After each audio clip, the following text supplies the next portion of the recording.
Dalam pendidikan guru penggerak ini, saya di bawah bimbingan Bapak Puji Cahyobuwono sebagai fasilitator dan Ibu Nur Hasanah sebagai pengajar praktik.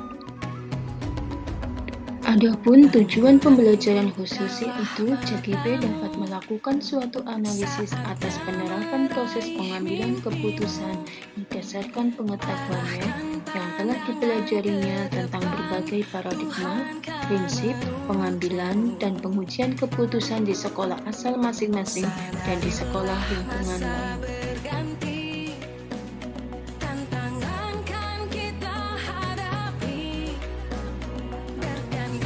Wawancara pertama dilaksanakan bersama Bapak Jahit SPD SD, Kepala Sekolah SD Negeri 2 Kemutu Kidul, Kecamatan Baturaden, Kabupaten Banyumas. Untuk hasil wawancara dengan Bapak Jahit sebagai narasumber yang pertama, beliau melihat bahwa kasus dilema etika yaitu benar melawan benar merupakan situasi yang terjadi ketika harus memilih dan memutuskan antara dua pilihan, di mana keduanya itu pilihan adalah benar secara moral tetapi bertentangan. Sedangkan rujukan moral itu benar melawan salah, situasi atau keadaan ketika harus mengambil keputusan antara benar dan salah. Sebelum keputusan diambil dalam kasus dilema etika, terlebih dahulu narasumber selalu melakukannya dengan cara satu. Yang pertama yaitu adalah mengumpulkan fakta yang terjadi. Yang kedua, kemudian tentukan siapa-siapa yang terlibat. Yang ketiga, menganalisis benar salahnya serta membuat alternatif solusi, dan yang keempat, membuat keputusan dan lihat lagi keputusannya atau direfleksi. Adapun langkah-langkah yang narasumber lakukan dalam pengambilan keputusan yaitu 1. Mengumpulkan fakta yang terjadi, 2. Menentukan siapa yang terlibat, 3.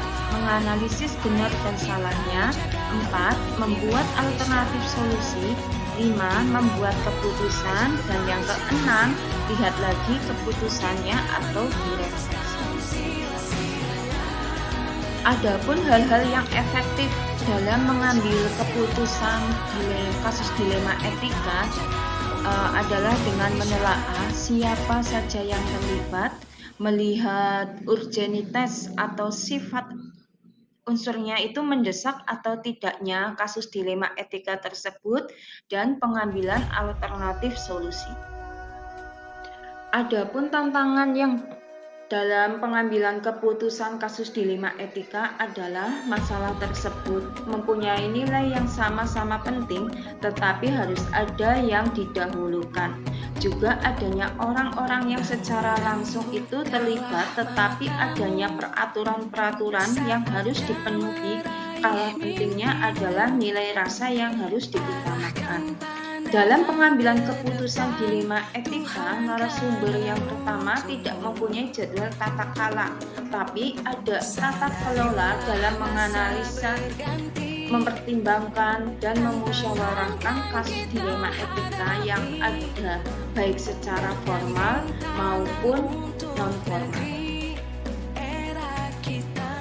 Adapun seseorang atau faktor yang mempermudah pengambilan keputusan pada kasus dilema etika yaitu orang-orang yang terlibat, di mana orang yang profesional yang menghargai dan menerima keputusan atasannya langsung.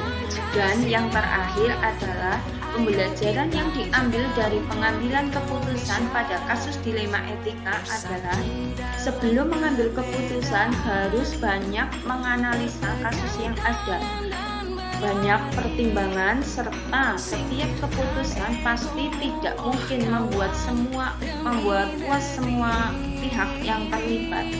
Pasti ada saja pihak yang tidak terpuaskan, dan semua yang terlibat pada pengambilan keputusan harus siap menerima, menghormati, serta melaksanakan keputusan yang telah ditetapkan. Untuk jawaban narasumber yang kedua, yaitu Bapak Warno, beliau melihat dari sudut pandang moral dan hukum. Apabila kasus tersebut melanggar hukum, maka sudah tentu benar lawan salah. Namun, jika bisa dikatakan benar lawan benar, maka kasus tersebut adalah dilema etika. Selama menjabat, beliau juga melakukan identifikasi kasus dari berbagai sudut pandang, kemudian menimbang secara matang mana yang paling benar, dan keputusan tersebut tentunya menguntungkan banyak orang. Semua pihak nyaman dan tidak ada yang dirugikan. Adapun langkah-langkah yang beliau lakukan dalam mengambil keputusan, diantaranya yang pertama menentukan penyebab permasalahan, yang kedua menentukan siapa yang terlibat, ketiga menanyakan kepada orang terdekatnya, yang keempat kemudian berdiskusi dengan warga sekolah, yang kelima membuat beberapa solusi keputusan, dan yang keenam menimbang lagi dari berbagai sudut pandang sebelum memutuskan atau mengambil solusi. Selain itu, Bapak Warto juga selalu melakukan analisis kasus, kemudian menentukan solusinya dengan menyesuaikan kepada peraturan dan norma yang berlaku.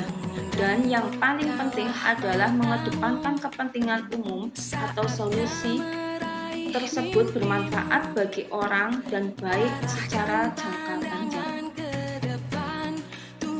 Narasumber yang kedua menghadapi tantangan dalam mengambil keputusan, diantaranya yaitu mencari keputusan yang terbaik, karena keduanya merupakan masalah yang sama-sama benar. Jadi dalam mengambil keputusan harus menguntungkan kedua belah pihak dan tidak merugikan salah satunya. Untuk memutuskan masalah yang ringan, biasanya beliau langsung memutuskan mengambil keputusan secara langsung. Tetapi, jika masalah itu berat, biasanya narasumber kedua melakukan sesuai langkah-langkah yang telah disebutkan pada sebelumnya, dari menganalisisnya terlebih dahulu sampai menimbang keputusan yang telah diambil. Dan dalam mengambil keputusan, biasanya narasumber yang kedua ini selalu mengajak warga sekolah, stakeholder, wali murid, ataupun orang-orang yang mempunyai kedekatan personal dengan orang yang mengalami permasalahan itu. Jadi intinya adalah banyak pihak yang membantu dalam mencari alternatif solusi.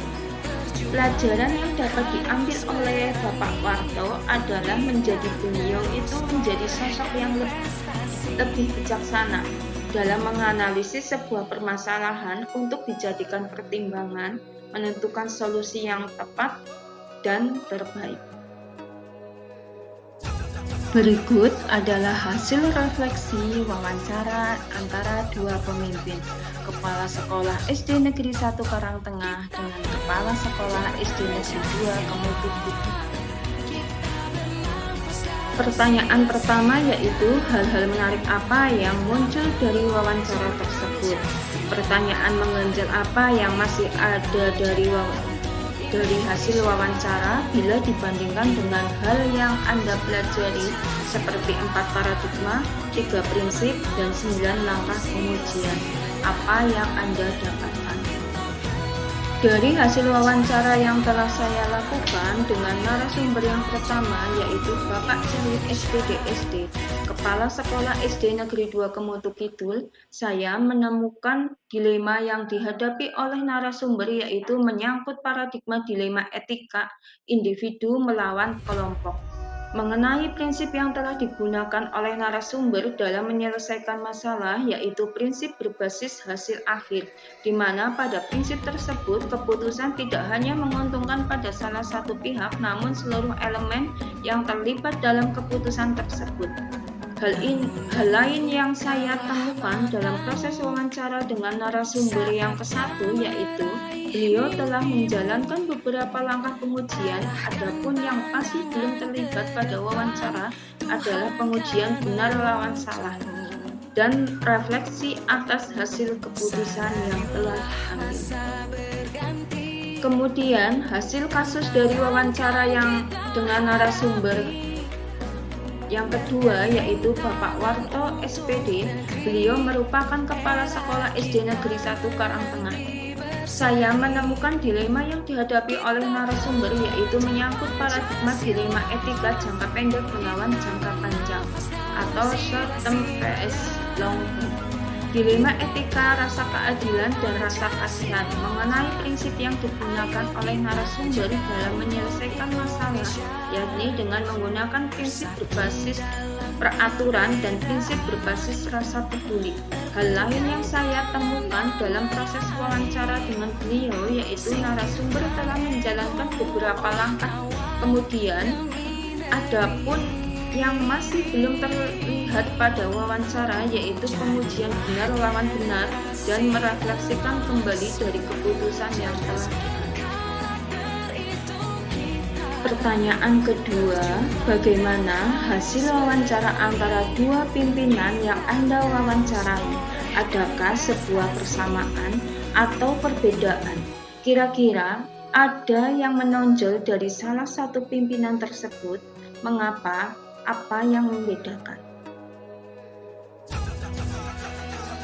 Persamaan yang saya temukan dari hasil wawancara dengan narasumber yaitu yang pertama, musyawarah melalui rapat untuk mengidentifikasi masalah-masalah yang ada sebelum mengambil keputusan dan menghindari hal-hal yang bertentangan dengan nilai-nilai dan aturan yang berlaku.